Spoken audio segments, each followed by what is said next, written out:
สบายดีพี่น้อง เราถือเด้อบ่ได้หาย มาเบิ่ง กินหล่อคอยยังบ่เคย บรรยากาศคนขายเฮ็ด คอยนี้บ่บ่ถือ ชื่อเชยคอยบัดนี่ ซื้อให้แล้วเฮ็ดนี่มีกองบักใหญ่เรื่องๆนี่เฮ็ดหยังอันนี้ เฮ็ดกระบุง อ๋อเฮ็ด อัน ก นี้ ระ เฮ็ด บุ ก ง ระตา อ๋อเฮ็ดกระบุง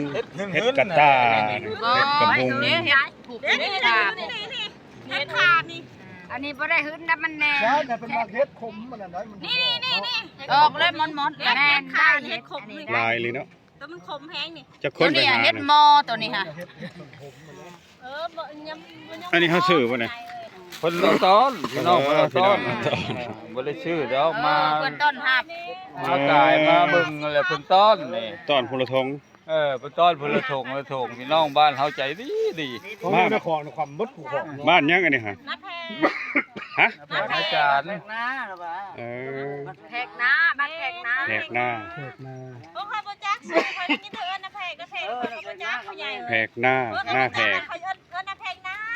ของเป็นความมด ทำเมื่อแล้วของเลย มัดเลยจิรอหั่น ของอีกข้านแล้วเขาเลยทิม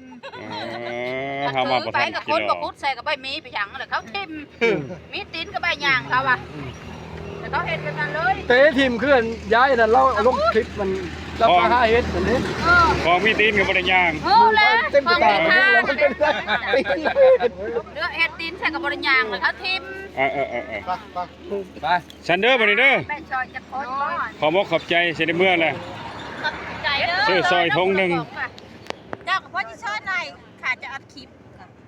ซอยเลยเด้ ว่าซอยก็ขอยยังซอยผู้นัดเจ้าก็ยังบ่เห็นซอย เออสิซอยเอา ซอยคนนี้